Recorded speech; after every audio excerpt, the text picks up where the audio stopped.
அறிவுபூர்வமானவர்களோ ஆராய்ச்சியாளர்களோ விஞ்ஞானிகளாலோ வழிநடத்தப்படுகின்ற ஒரு நிறுவனம் கிடையாது. இந்த 25% போட்ட ஊசி தான் உலகம் முழுக்க அம்மை நோயை, அம்மை வைரஸை முற்றிலும் அழிச்சிச்சு அப்படின்னு சொன்னதை நீங்க நம்புறீங்களா? ஆனால் பிளேக் நோய்க்கு தடுப்பூசியும் போடப்படவில்லை. என்ன காரணம் தெரியுமா? ஏன்னா பிளேக் நோய்க்கான தடுப்பூசியை கண்டுபிடிச்சது நம்ம இந்தியன் கண்டுபிடிச்சனால இந்த ஊசி போட வேண்டாம்னு முடிவு பண்ணிட்டாங்க. கொரோனாவை பொறுத்த வரைக்கும் பகுத்தறிவை நீங்க யூஸ் பண்ணக்கூடாது சார். நிறைய பேர் பகுத்தறிவாளர்கள்னு பேசிட்டு இருப்பாங்க. ஆனா கோவிட் டைம்ல கோவிட்டுக்கு மட்டும் பகுத்தறிவை யூஸ் பண்ண மாட்டாங்க. வைரஸ் நமக்கு நல்லதுங்க, பாக்டீரியா நமக்கு நல்லதுங்க. நம்ம உடம்புல ஒண்ணு நம்முடைய சக்தி, இன்னொன்னு கிருமிகளுக்கான சக்தி. கிருமிகளுக்கு எதிரான சக்தி நம்ம உடம்புல எப்போதும் செயல்பட்டு கொண்டே இருக்கிறது.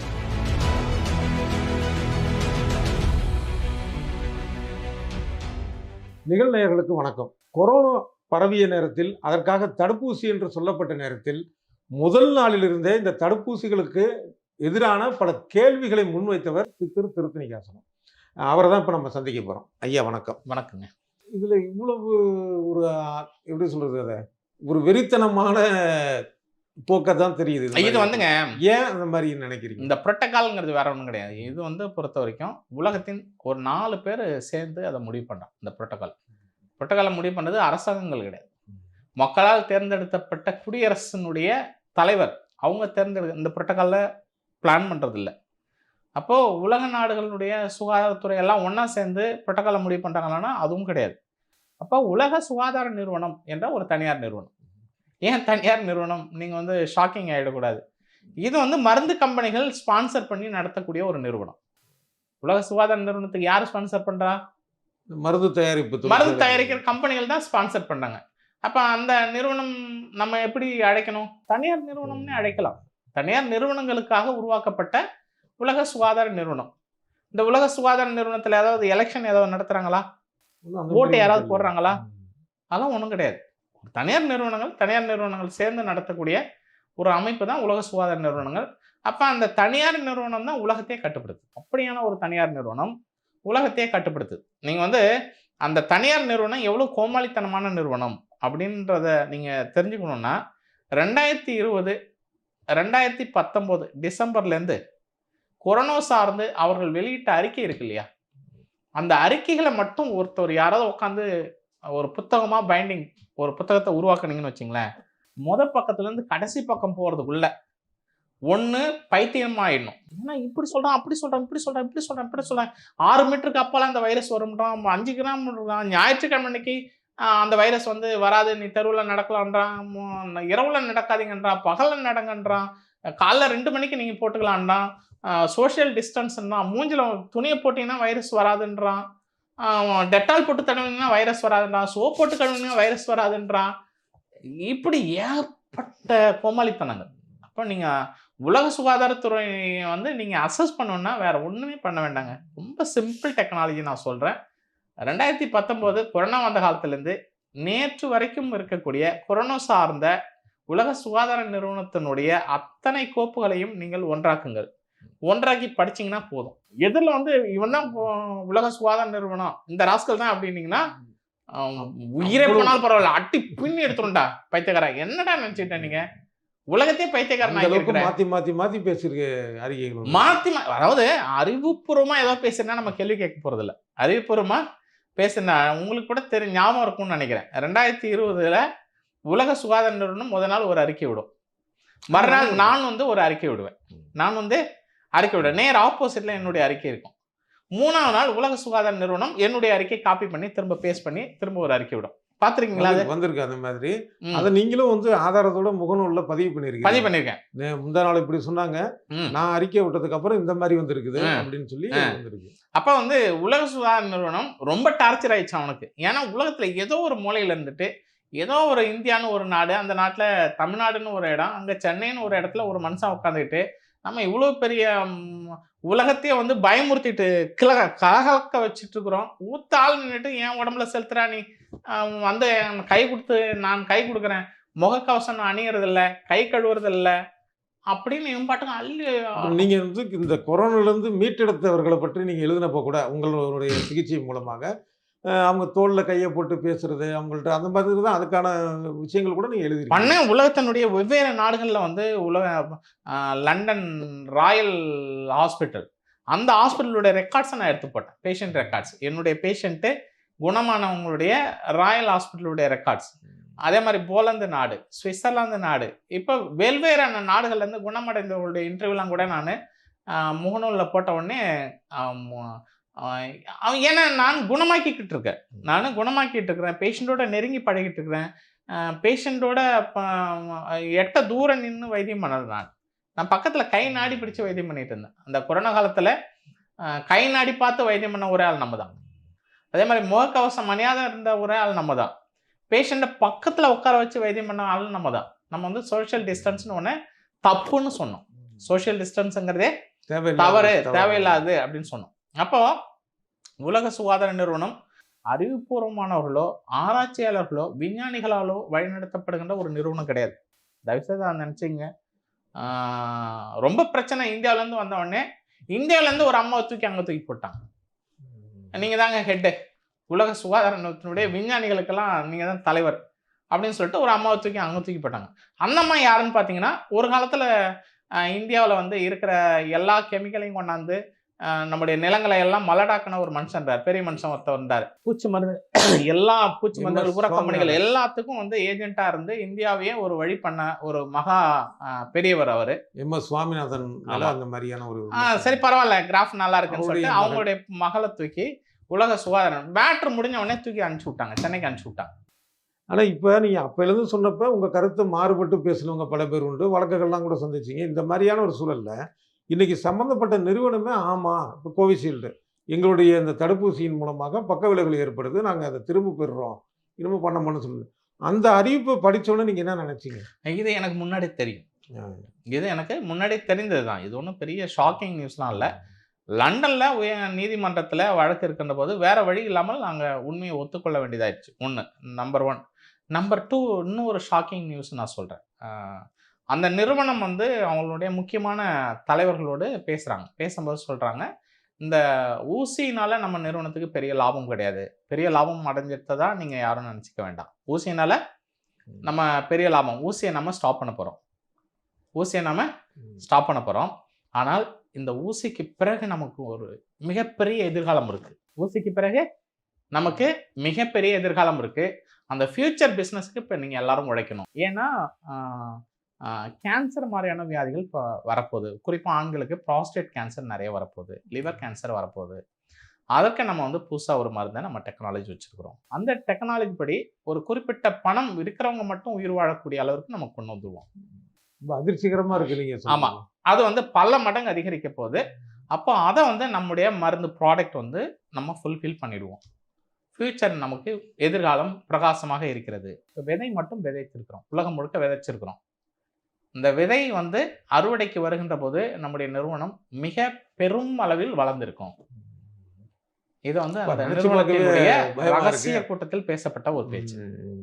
இது யார் சொன்னா அப்படின்னா, அந்த நிறுவனத்தில் இருக்கிற ஒரு ஆளே எனக்கு சொல்றார். இந்த நிறுவனத்தில் இருக்கக்கூடிய ஒரு நபரே எனக்கு சொல்றார்.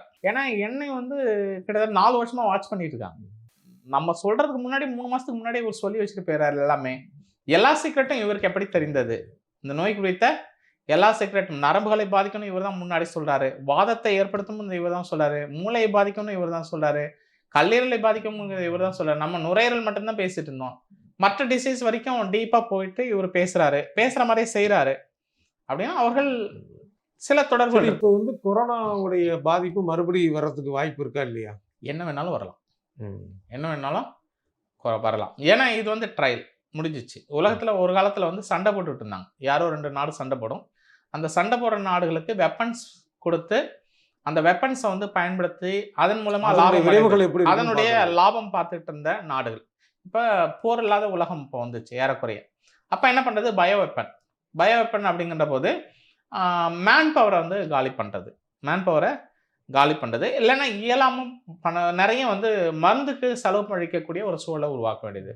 அப்போ மருந்துகள் செலவழிக்கின்ற போது குறிப்பிட்ட மருந்து நிறுவனங்கள் உலகம் முழுக்க சப்ளை பண்ணுது. 600 கோடி பேருக்கு ஒரு மருந்தை சப்ளை பண்ணுறாங்க அப்படின்னா பெரும் பணம் அந்த பர்டிகுலர் நாடுக்கு போகும்.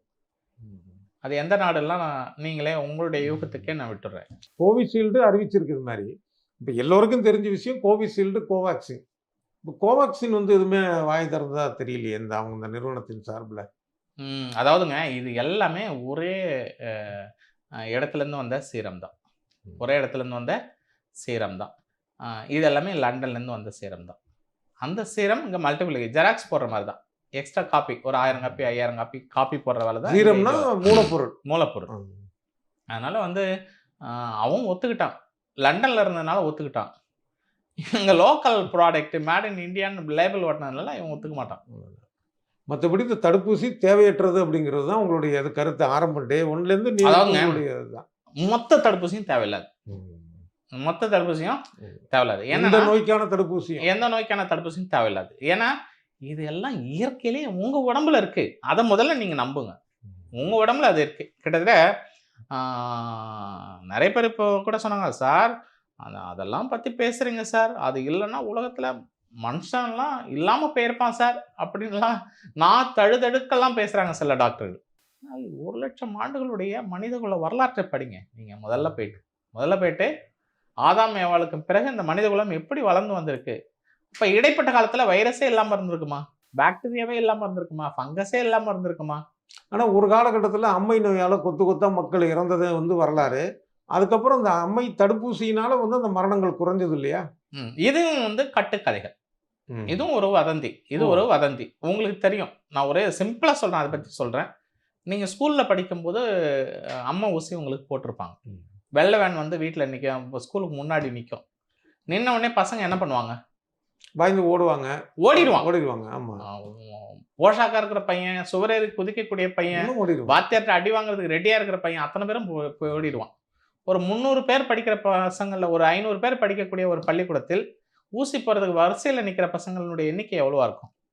ஒரு 100, நேர்மையா சொல்லுங்க. 100, 150 இல்ல, அதிகபட்சம் பாதிக்கு பாதி வைங்களா. பாதி பேர் 100 பேர் போடுவான். 100 பேர் தான் சார் போடுவான். 500 பேர்ல 100 பேர் போடுவான். 400 பேர் ஓடி போயிடுவான். அப்ப 400 பேருக்கு நீங்க போடல தானே? அப்ப பள்ளிக்கூடம் வந்த 500 பேரில் 100 பேருக்கு மட்டும் நீங்க போட்டீங்க. கிராமத்துல இருந்த வயசானவங்களுக்கு நீங்க போட்டீங்களா? மாடு மேய்க்கிறவங்களுக்கு போட்டீங்களா? வீட்டுல இருக்கிறவங்களுக்கு வீடு வீடா போயிட்டு அம்மை ஊசி போட்டீங்களா? அபார்ஜென்ஸுக்கெல்லாம் போய் போட்டீங்களா? போடல.